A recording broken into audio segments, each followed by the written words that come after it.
رمضان چې فرض شو دا په دویم کال فرض شو، نو د عاشورې فرضیت ختم شو او ثوابي حیثیت یې پاتې شو.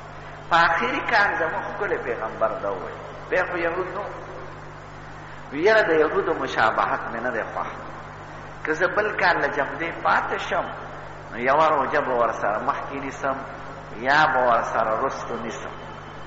تاسو هم داسې کوئ.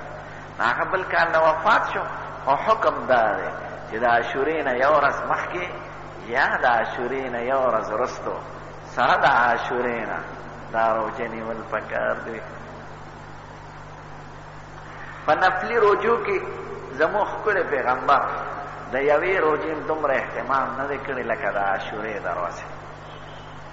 او دا دی چې څوک د عاشورې د ورځې روژه ونیسي نو د یو کال ګناهونه ورته خدای معاف کوي.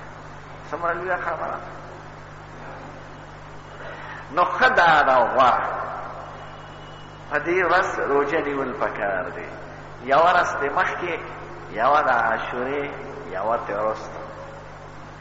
که دا توفیق د سړي وي نو درې دې نیسي، که د دریو توفیق دې نه نو دوه دې نیسي، یا تې یوه مخکې یا تې یوه وروسته.